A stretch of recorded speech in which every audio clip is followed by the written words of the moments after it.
શ્રીમાન તુલસીભાઈને અનેક અનેક અભિનંદન.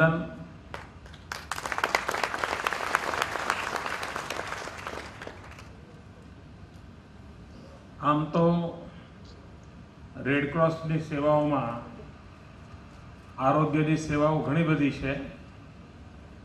તુલસીભાઈનું કામ પણ સમાજના આરોગ્યની ચિંતા કરનારું કામ છે. રેડક્રોસ વાળા તમારી શરીરની નળીઓમાં લોહી પહોંચાડે છે, તુલસીભાઈ ઓક્સિજન પહોંચાડે છે.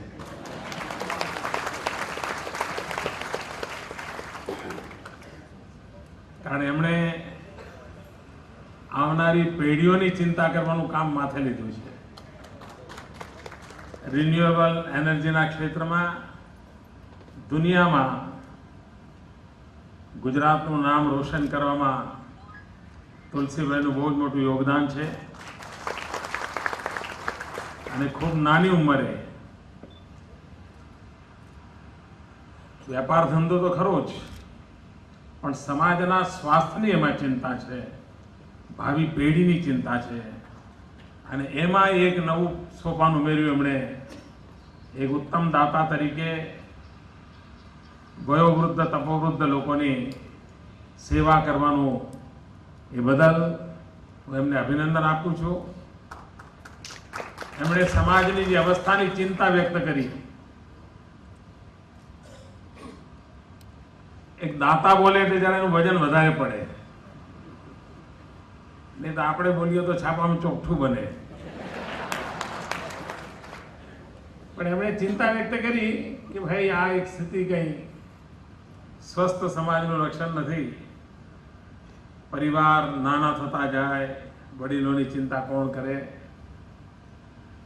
પણ બદલાતા જતા યુગમાં વ્યવસ્થાઓ વિકસાવવી પડતી હોય છે.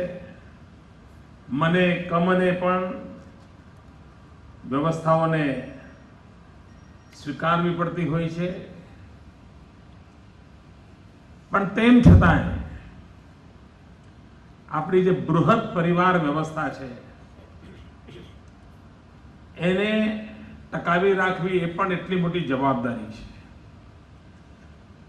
વિશ્વની અનેક પરંપરાઓ નષ્ટ થઈ ગઈ, અનેક દેશોની વિરાસત નષ્ટ થઈ ગઈ, પણ આપણે બચી ગયા.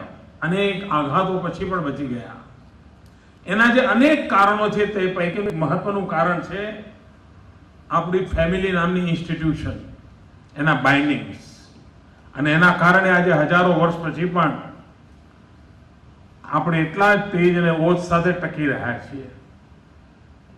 દુનિયાના બધા જ દેશો ફેમિલી સિસ્ટમ રિવાઇવ કરવા માટે મથામણ કરી રહ્યા છે.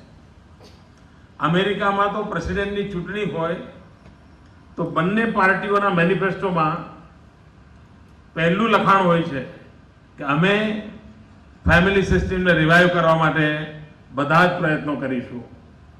અમેરિકાની આ મોટી ચિંતા હોય છે. તો આપણે માટે તો પરિવાર જીવન ખૂબ મહત્વની બાબત છે. હવે આપણે નવા સ્વરૂપમાં જોવું પડશે કે હવે આપણે આ વાત્સલ્ય ધામોને જ આપણા પરિવારના અંગ બનાવવા પડશે. અને વાત્સલ્ય ધામો જ સમાજ પરિવારના અંગ બને તો એકલા અટુલા વિખૂટા પડેલા એવી અવસ્થા ઊભી નહીં થાય. અને એ દિશામાં આપણે પ્રયાસ કરીશું. એ વાત સાચી છે કે ગુજરાત ની છબી બગાડવા માટે કોઈ મોકો લોકો જતા નથી કરતા. એક નિશ્ચિત ટોળકી એવી છે કે જે સવાર સાંજ એનું એક જ કામ હોય, ગુજરાતની છબી બગાડવી. એમની લાખ કોશિશો વચ્ચે પણ આપણે ગર્વ સાથે કહી શકીએ કે આજે હિન્દુસ્તાનમાં સૌથી વધુ રક્તદાન કરનાર કોઈ રાજ્ય હોય તો ગુજરાત છે. એમની લાખ કોશિશો ગુજરાતને બદનામ કરવાની હોય તો પણ આપણે ગર્વ સાથે કહી શકીએ કે હિન્દુસ્તાનમાં સૌથી વધુ ચક્ષુદાન કરનાર ગુજરાત છે. એમની લાખ કોશિશ હોય ગુજરાતને બદનામ કરવાની તો પણ ગર્વ સાથે કહી શકીએ કે હિન્દુસ્તાનમાં સૌથી વધુ દેહદાન કરનાર ગુજરાત છે. આ બધું જ ગુજરાતના ખાતામાં છે. અને તેથી કારણ ગુજરાત સ્વભાવે સેવાને વરેલું છે. મને યાદ છે કચ્છમાં ભૂકંપ વખતે અનેક દેશના લોકો ત્યાં સેવા કાર્ય માટે આવ્યા હતા. રેડક્રોસના મિત્રો પણ હતા. એમાં સ્પેનની એક ટીમ હતી. તો હું સાંજના સમયે લોકો નાહી ધોઈને પોતાના ટેન્ટમાં આવે તો જરા એમના સુખ દુઃખ પૂછવા ગયો. આ વિદેશના લોકો આવ્યા હતા જે બધા એમને પૂછતો હું કેમ છે, કેવું લાગે છે. તેમણે મને કહ્યું કે સાહેબ અમને તો આશ્ચર્ય થાય છે કારણ એ લોકો એ વખતે ટર્કીના ભૂકંપ પછી જ થોડા સમય પછી ગુજરાતનો ભૂકંપ આવેલો અહીંયા આવેલા અને ટર્કીમાં પણ એમણે કામ કર્યું હતું કે અમે દુનિયામાં ક્યાંય પણ આવી કુદરતી હોનારત હોય તો તરત જ પહોંચીએ છીએ. પણ અહીં જે જોયું એમને આશ્ચર્ય થાય છે. તો શું જોયું? તો અમે ક્યાંય પણ જઈએ તો બહુ તો WHO ના લોકો હોય કે રેડક્રોસના લોકો હોય, આ જ NGO હોય ને બધું કરતા હોય. અહીં અમે કચ્છમાં જોઈએ છીએ કે દરેક ગલી મોહલ્લામાં એક NGO છે. કોઈ હોસ્પિટલ ચલાવે છે, કોઈ પાટાપિંડી કરે છે, કોઈ ખીચડી પકાવે છે, કોઈ પાણી પીવાની વ્યવસ્થા કરે છે. આ દ્રશ્ય અમારા માટે આશ્ચર્યજનક છે. ભાઈઓ બહેનો, આ દુનિયાનો કોઈ બહારનો વ્યક્તિ આવે તો એને અચરજ પમાડે છે. એ વાત આપણા જીન્સમાં છે, આપણા સ્વભાવમાં છે અને આપણું આખું જીવન સમાજ સેવાના સાથે ગૂંથાયેલું છે. આપણી સ્વૈચ્છિક સંસ્થાઓનું નેટવર્ક સમાજ જીવનમાં ખૂબ મોટું કામ કરે છે. અને એક પ્રકારે અત્યારના જે 5 સ્ટાર એક્ટિવિસ્ટો જેવા નથી આ બધા, સાચા અર્થમાં સેવાભાવી સંગઠનો છે. અને જે મહાજનો તરીકે ક્યારે ઓળખતા, કોઈ ધર્મશાળા ચલાવે, કોઈ પરબ ચલાવતા, કોઈ પુસ્તકાલયો ચલાવતા, કોઈ ગૌશાળાઓ ચલાવતા હતા. એટલા બધા કામો, અનાથાલયો ચલાવે. સમાજની વ્યવસ્થા હતી, સમાજની એક શક્તિ હતી. એને કદાચ હવે રેડક્રોસના નામે આંતરરાષ્ટ્રીય જગતમાં જેવા રૂપરંગથી બધું આવ્યું હશે, પરંતુ આપણે ત્યાં આ સહજ સ્વભાવ છે. અને આ સહજ સ્વભાવ હોવાના કારણે ગુજરાતમાં રેડક્રોસ વધુ પ્રગતિ કરે એ ખૂબ સ્વાભાવિક છે. ખૂબ સ્વાભાવિક છે કારણ કે અહીંના સમાજનો સ્વભાવ છે કે આ બધી પ્રવૃત્તિઓને પ્રોત્સાહન આપવાનું. સિકલ સેલના ક્ષેત્રમાં આપણને આશ્ચર્ય થશે ભાઈઓ બહેનો કે આપણા આદિવાસી પટ્ટામાં, ખાસ કરીને દક્ષિણ ગુજરાતમાં સિકલ સેલની ભયંકર બીમારી છે અને એક પ્રકારે અત્યંત દર્દનાક બીમારી છે અને વ્યાપક રીતે ફેલાયેલી છે. પરંતુ સરકારના ચોપડે આ સિકલ સેલની નોંધ જ નહોતી. આટલી બધી સરકારો આવીને ગઈ પણ સિકલ સેલ નામની કોઈ બીમારી છે, સરકારે કંઈ કરવું પડે, આની ચિંતા કરવી પડે, આવું ભૂતકાળમાં ક્યાંય દસાડા દફતરમાં લખેલું નથી. અમે આ કામ માથે ઉપાડ્યું છે.